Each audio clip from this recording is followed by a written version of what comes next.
Hi, everybody. It's Katie Clancy. Yeah, I know I look like a doctor. Sometimes people, say, "Are you a doctor?" No, they never do. I'm actually a realtor.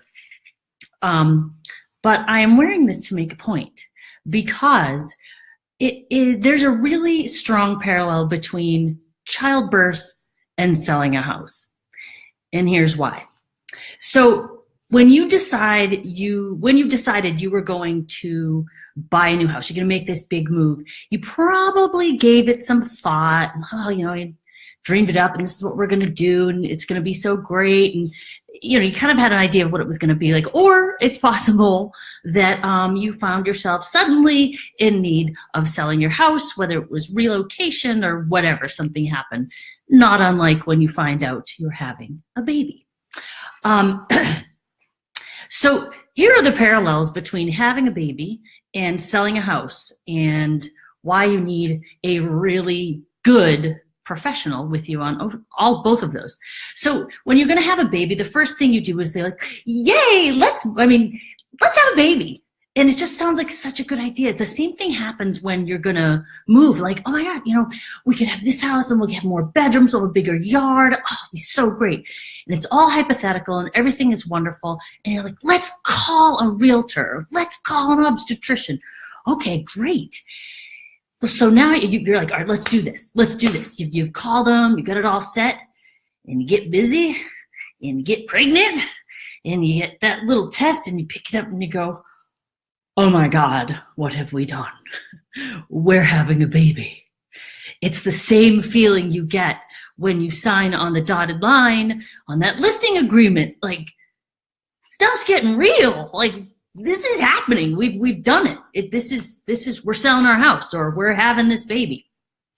The next phase you get to is like the pregnancy. So the pregnancy, when you're pregnant, it's intrusive, it's uncomfortable, it's got ups, it's got downs.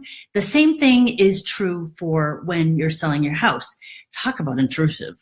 Oh my God. So, if you've had a baby and if you've been to those appointments, that they're it's lift up the skirt, and it's just like a showing. People are getting in there and they're checking things out and then they're leaving. And it happens over and over and over again. And so, it's a lot like when you're pregnant. And then as you get towards the end and you're getting closer, like, when you're like real big and you're getting close and like, "Oh, it could happen anytime now." And you're like, "Oh, was that a contraction? Oh my gosh. I think it's now." So that's the same thing, the same feeling you get when you get like a really good buyer in and they really like the house and are they going to make an offer? Are they going to make it? No, they don't actually. The house wasn't right for them. Okay, it was just a practice contraction. I understand. It's fine.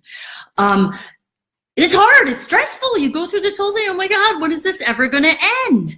But it does eventually end. And so that is like, so when you go under contract, when you finally get a buyer who's like, "I'm going to buy this house," it's the same thing as when you go into labor. Like, okay, this is what we want, right? This is what we want, right? It's what we want. Yeah, it's what we want. This is good. You're second guessing yourself. Or like, there are times during labor you're like, forget it. I want to go home. This is it. I don't want to do it. It's terrible. Same thing happens when you're under contract. It can be extremely stressful. You've got home inspection. Okay, so during the pregnancy, if you thought your appointments were invasive, let's talk about home inspection for a second. Holy moly, you have got someone just looking under every hood in your house. It's just like when you're in labor and you get the heels in the stirrups and you're in the hospital and like, "Let's have a look and see how far along you are." Like, okay, and your name is, who are you? It's and then after a while, like, whatever we're going to do to get this thing sold, gotta get this baby out, let's do it. It can be painful. Okay, negotiations are like contractions. So we go back and forth and they hurt and they keep happening and you're like, "Oh, when is this going to be over?" But then eventually you get to this like turning point. Now in Massachusetts, we have two contracts. We have the offer and then we have the purchase and sale. Purchase and sale in birth is kind of like dear God, make it stop, make the pain stop. It's like an epidural. You know, you're kind of done with all of the horrible stuff and you can relax a little bit. Okay, it's not over. And it's not that it's not going to hurt ever again. It's just that you get a little break. I would say the most of the pain is over. You are not out of the woods, however. You've still got to pack to move, which is a lot like pushing, and you're pushing and it hurts. And are we getting anywhere? And this is really uncomfortable. And I really don't want to do this anymore. This was a terrible idea. Too bad. We've gone too far. This is happening. So packing is no fun. And it's kind of something that you don't predict that is going to be that hard when you're going to move. But it's pretty hard and you got to be ready for it. Just like the pushing when you're going to have a baby. Now we're getting so close. We're so close. We're at the walkthrough, okay? So the walkthrough is kind of like, I see the head. Like, this is really going to happen. Like, pretty much everything is done.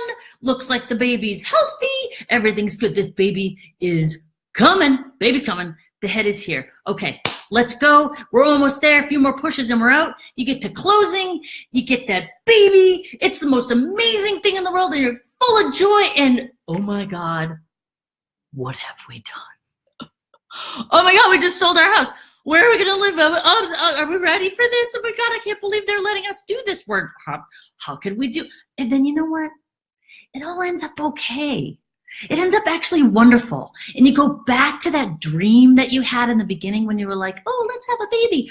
All that stuff that you wished and hoped for, you just put in all this work and you got to that finish line and you've got this beautiful baby. You sold that house. You're moving to the next one. And all of those dreams can actually come in and be real. So, but you really got to think about, you've got to understand that what a big deal it is. So if you are going to have someone like all up in your business for 9 months or less, hopefully, if you're selling a house, you have got to choose them really carefully, just as carefully as you choose your obstetrician. So what's the first thing you do when you're thinking about choosing a doctor or a medical professional? And for simplicity in this metaphor, let me just tell you, I have 4 children. I've had a midwife. I've had an obstetrician. I adopted. Okay. So, but we're just going with a OBGYN for now. Okay. Can we agree on that? All right. So, but you got to choose someone that you trust. So you start asking your friends, who did you use? How was your experience? Okay, good. That's great. When you're choosing someone, you also want to think about how much experience do they have? Well, you want to get a doctor that's delivered a few babies before. You really don't want to be like straight out of med school. Maybe you do. I don't know. Little discount. I don't think it's a place to really be cutting corners. You want to get someone with experience. However, more experience is not always better, all right? So you want to be looking for someone who has got lots of experience, but is highly evolved in their profession. So they're staying on top of things, they're on the cutting edge, they know what the latest things are, they know what you want, and they're ready to listen to you and help you do things the way that you want to do. You also want to choose someone who, basically the bottom line is, you really want to choose, before you make your final decision, you need to get to know their staff. Ladies, am I right? Like you got to know who's answering the phone. Do you like that person? Are they smart? Do they know you? Are they nice to you? Do they understand how stressful this is? Are they willing to help you?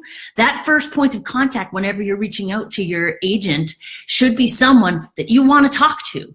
Okay. And also, if you're working with a team like so many people are right now, sometimes you don't know which person it's going to be who's going to be showing your house. So you got to make sure that they know you, you know them, they know the house, and that you trust them and you like them and you want them representing you as well. You got to love the whole team. If you're going to hire a team, you got to know them and you got to love them. But the bottom line, whether you hire an individual, a new person, someone who's been in it forever, whatever it is, the bottom line is trust. You have to trust the person that you're going to bring in to do this, because you're going to have to expose yourself in every way, and to a degree to which most people don't expect. I mean, they're going to be up in your finances. They're going to be in your house. They're going to be in your kids' bedrooms. Like, pick someone you trust. I just can't emphasize that enough. And it's okay if you have to, you know, interview a few to get to the one that's really perfect. That's fine. It takes a little time, but it's worth it. All right. So there it is. That's where I think where the metaphor ends. So if you want to talk to me anymore about what we do and how we take care of our clients like they are our pregnant mothers, and we really do, we care for them to that level, check us out here on Facebook, or you can give me a ring. You can call me directly if you want. If you like using that phone thing that they actually talking on it, I do occasionally still talk on it. It's 508-737-1248. See you later.